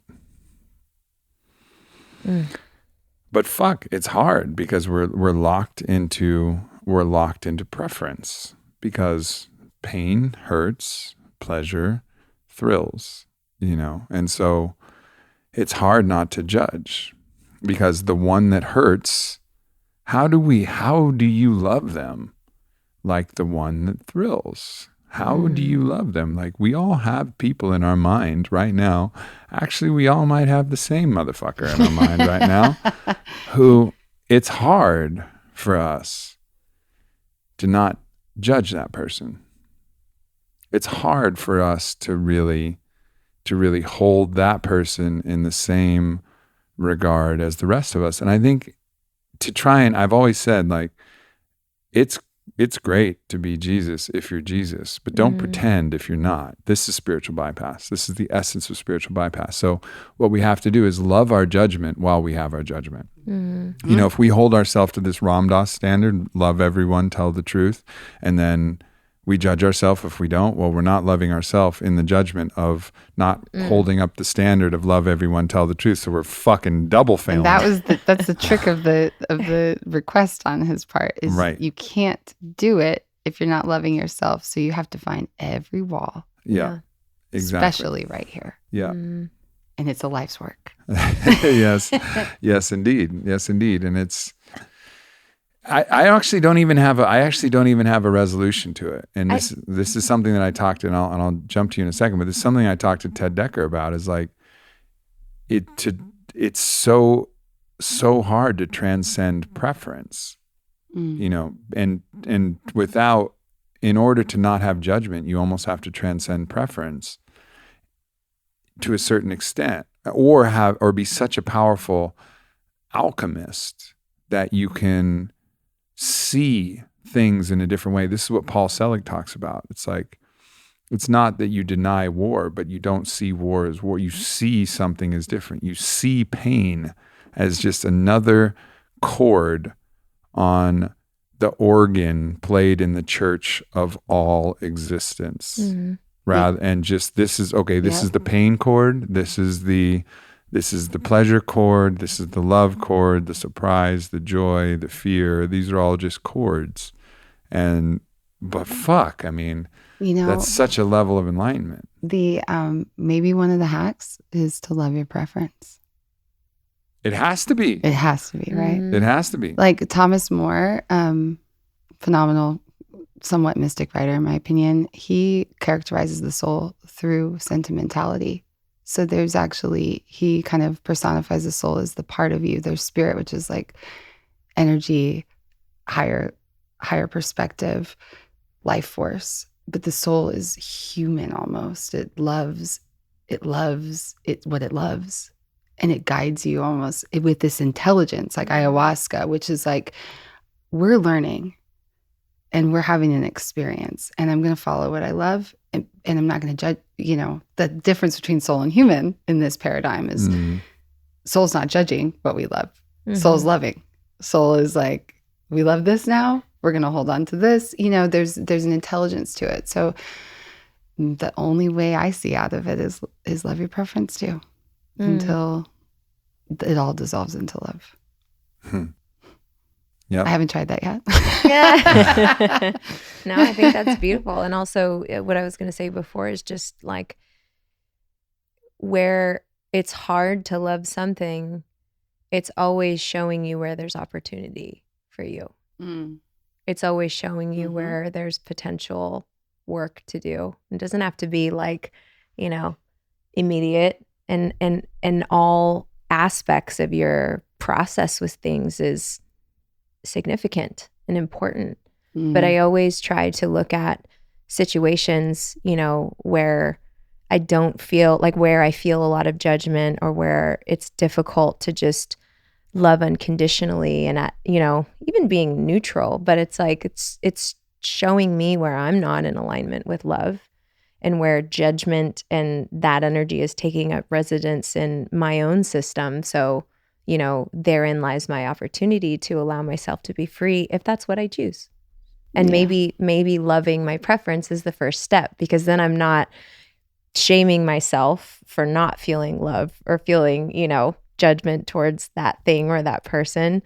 And then it kind of goes from there. It's like a small step instead of trying to leap to the top of the stairs and just be Christ consciousness. Yeah, I think the key there is, just listening to you speak, is also like, love your preference as a witness. You know, if you're so in love with your preference that you are totally identified with it as absolute truth and detachment, right? I think that attachment is a big hook of suffering, and it's human and it's soulful. But if we can just zoom out a little bit and say, this is my preference, I'm going to be with it, I'm going to feel it so I can bring it home.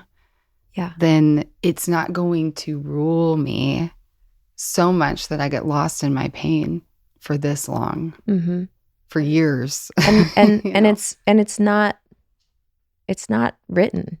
Like, it's not done. No.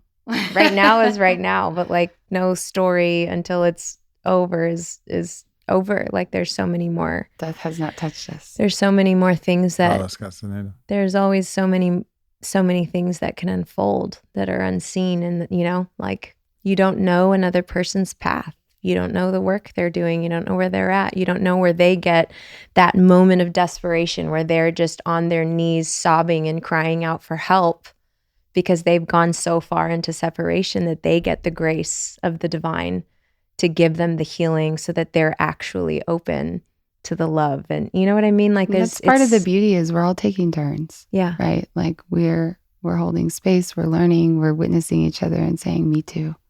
I think there's a myth that if you start to adopt these higher spiritual principles that you'll lose your passion. And I think that's, again, a form of spiritual bypass and emotional rejection and stuffing of the feelings that you feel. Oh, I don't get angry. Anger is bad. Anger is, I won't. But really what you need to do is just prevent the toxic expression of this and the repressed expression of this.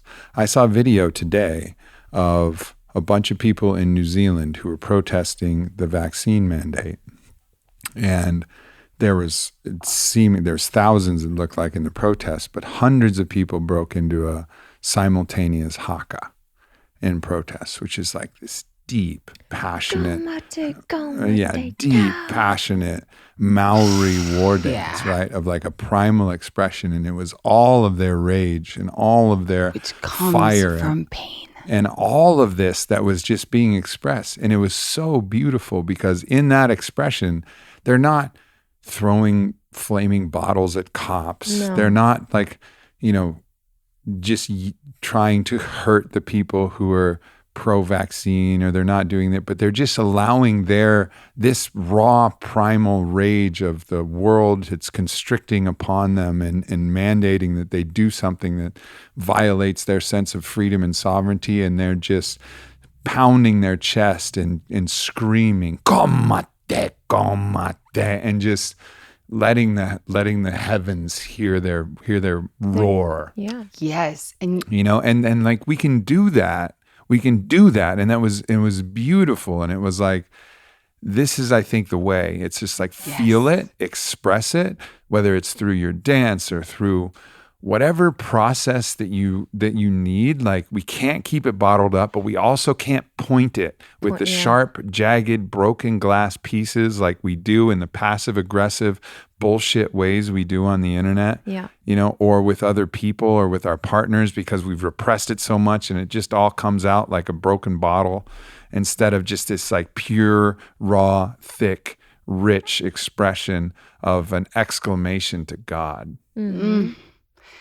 Yes. And the difference in that expression of anger is they are not victims. There is the reactive anger is victim. It's like, I'm losing my power because you have transgressed me. When you stand in that full expression of your truth so big, you're holding all that you are. And it becomes, you don't have to build the armor here. You don't need armor. You're just emanating a clear, clean, powerful boundary of, this is what's right for me. Let it be heard. Honor it if you will, but I'm going to claim it. And that was like, I never finished the thread, but my Cruella costume, watching that film, it lit me up because I recognized that I didn't know how to express anger unless it was reactive and volcanic. And otherwise, but what I've been doing recently is I've been feeling more. It's like, put it in a fucking unapologetic poem. March around your house and fucking say what you need to say. Like, embody it, bring it back. And it gives you energy. Mm-hmm. It gives you energy when you don't let it make you small. And it's not so sticky. Mm-hmm. It's not so, it's not like all these instances where you're just like, you know, firing off at people and or shutting down, or and having the reactive anger that's like really wanting to destroy other. It's like, no, this is my process that is so valid that I get to have and experience myself. And when you, and I speak this from experience, when you really allow yourself to go there, to channel it in a way that's healthy, like, you know, the example that you brought up, it doesn't stick. It's like, it doesn't, that energy just flows. It's like flows down the river with you. It's not just like getting stuck in here, waiting to like something else to piss you off, for you to start screaming at somebody on Instagram or going off on this person that said something to you. It's like, no, like, it's just like, it just begins to flow through your body. And that's how pain can be too. We are a vessel of experience and sensation.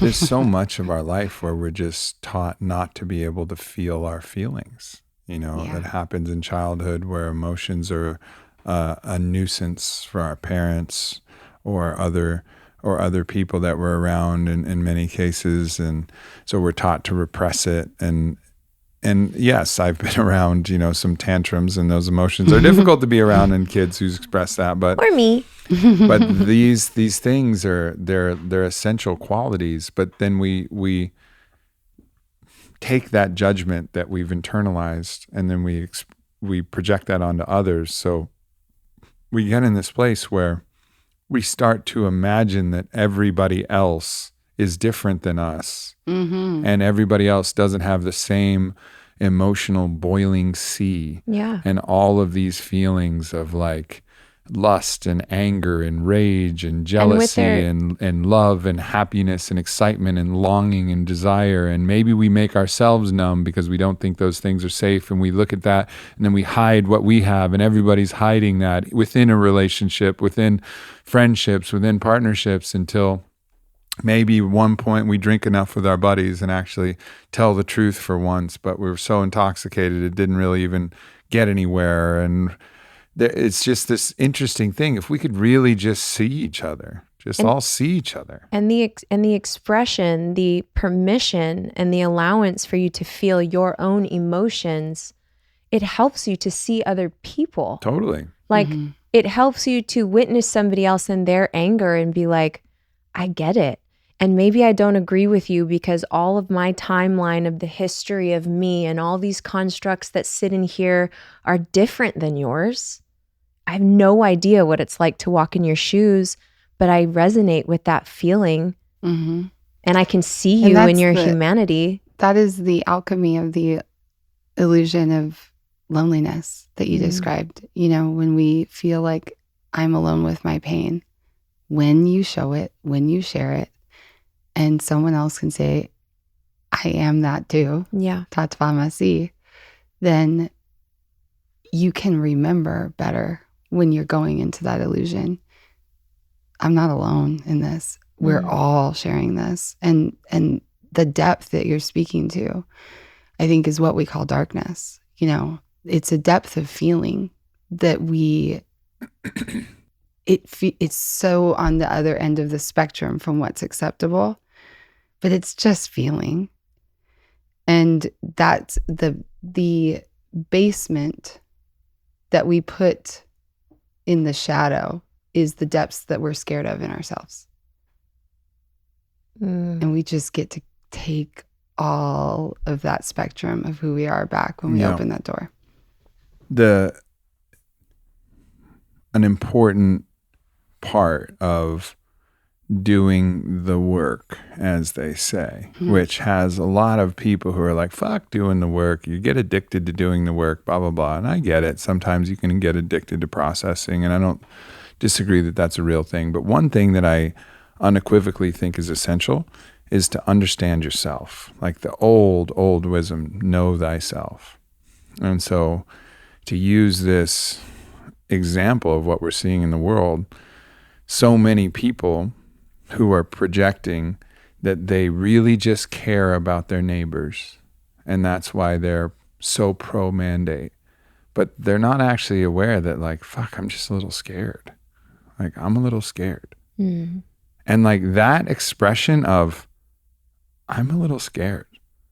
Like that expression, everybody can look at that expression and be like, yeah, like I get it. I know what it's like to be scared. But when you aren't aware yourself and then you project something that's not true, you know, like this is the most frustrating. Again, going to the person that we hold in judgment the most, it's because it's like, this is bullshit.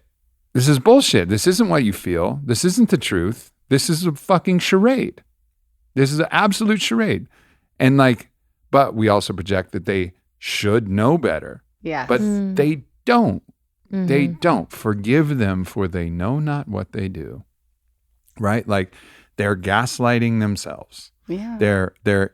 The shadow is literally that which you cannot see. Uh-huh. Right? And so much of us, and this is on both sides. Like some other 100%. people are like, I'm just, you know, I'm against dehumanization, and these fucking sheep on this side. Yeah, totally. What? Wait. You just said you're against dehumanization, but these fucking sheep?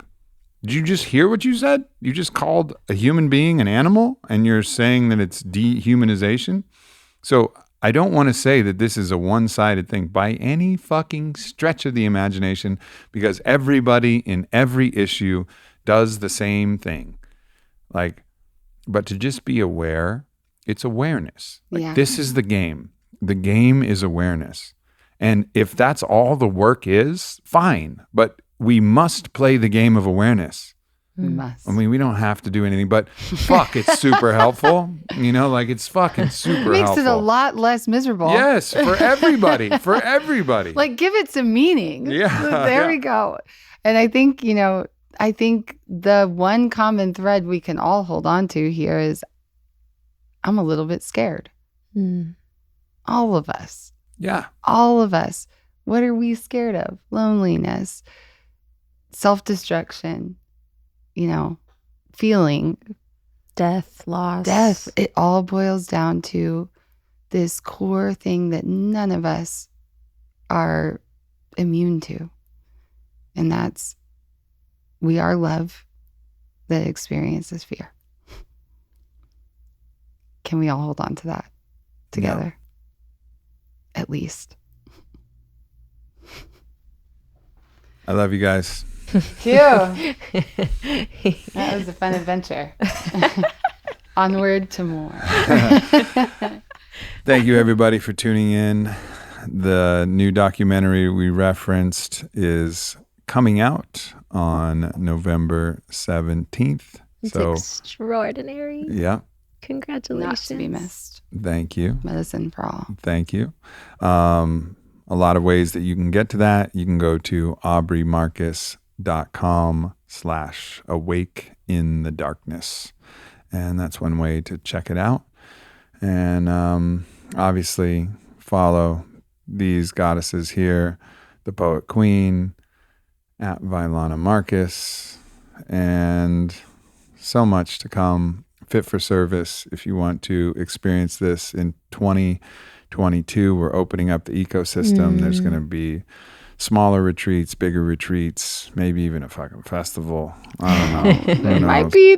I might be able to take my Maynard Oh no. The energy Maynard- into the light.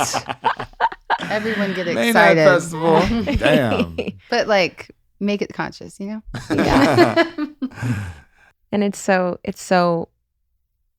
I wish I had a tool like Fit for Service the whole rest of my life to feel the permission to really go into my stuff in a container where people really see you and say me too and give you the permission and hold you and cry with Got you. you now, and, so like, you do have it. For I the know, rest I of do. your life. Thank you guys. Join us. But it's yeah, it's exceptional to be part of it and to witness it. And you're looking for your people. It's a great group of people. Love you guys. Love you so much. To the Yeah. end. To the end. I love all you too. We love you too, Ryan. Love you, Ryan. Bye.